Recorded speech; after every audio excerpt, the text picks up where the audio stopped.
Hello everyone, welcome to TutorialsPoint. In this video, we will be learning about the discovery of the subatomic particles. Now in the year 1886, a scientist named E. Goldstein performed an experiment wherein he took a cylindrical gas discharge tube which was made up of glass and he fixed two metal plates at the ends of this tube. Now he took a high power source which was a high voltage battery and he connected one plate to the negative terminal of the battery and the another plate he connected to the positive terminal of the battery. Now the one that he connected to the negative terminal of the battery was the cathode and the another one that he connected to the positive terminal of the battery was the anode. Now the cathode plate that he took was kind of perforated one. It means that it had holes in it. Now this end of the tube was coated with a fluorescent material and the pressure, that is the air pressure inside this tube, was made extremely low with the help of this vacuum pump. Then when he turned on this power source, he observed that there were a set of rays coming out of the positive electrode, that is anode, and traveling towards the cathode. Now since this cathode had holes in it, these rays penetrated through these holes to hit this fluorescent material over here. Now this resulted in a red glow at this end of this tube.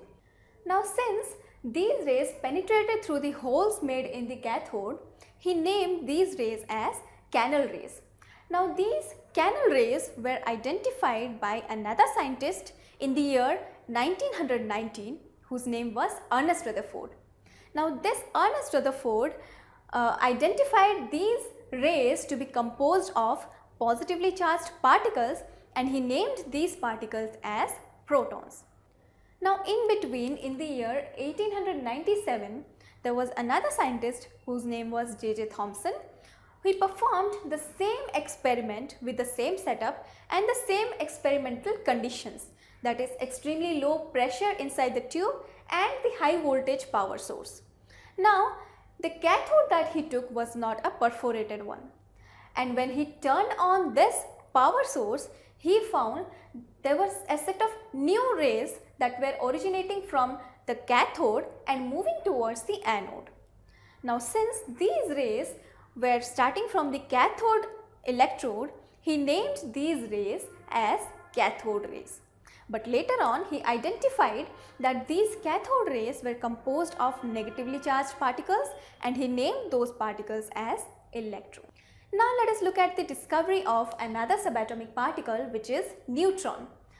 Now in the year 1932, a scientist named James Chadwick performed an experiment wherein he shot alpha particles to a foil of beryllium.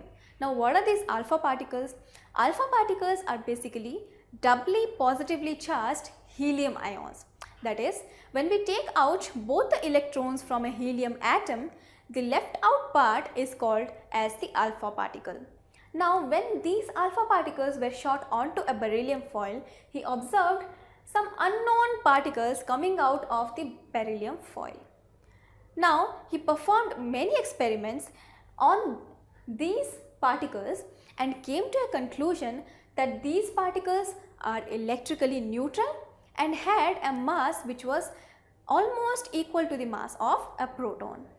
And he named these particles as neutrons. Now let us look at the properties of all these three subatomic particles. Now we represent these subatomic particles by certain symbols.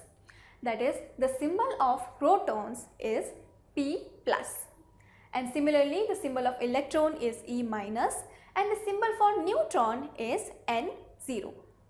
Now the charge, that is the amount of charge that is on a proton, is 1.6 into 10 power minus 19 coulomb. Now here coulomb is a unit of measuring charge on a particular thing. Now the charge of electron is exactly the same, but it is negative, that is minus 1.6 into 10 power minus 19 coulomb. And Since the neutrons are electrically neutral, they don't have any charge on it. That is, their charge is 0. Now the relative charge of protons is taken to be +1. It is -1 for electrons, and since neutrons are neutral, their relative charge is 0. Now the mass of a proton is 1.673 into 10 power minus 27 kg, and it is 9.109 into 10 power minus 31 kg for an electron, and for a neutron the mass is 1.675 into 10 power minus 27 kg. Now from here we notice that the mass of a proton is almost equal to the mass of a neutron.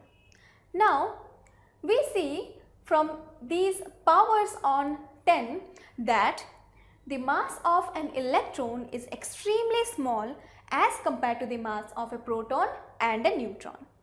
Moving on to the next category, the relative mass of a proton is 1 U, whereas the relative mass of an electron is 0.0005 U, and the mass, that is the relative mass of neutrons, is 1 U. Here U stands for the unified mass, which is a unit of measurement of the relative mass of an element.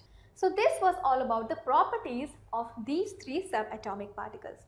So in this video, we have learned about the discovery of electrons, protons and neutrons, and also we have studied about the properties of all these three subatomic particles. So I hope you all had fun learning this lesson. Thank you.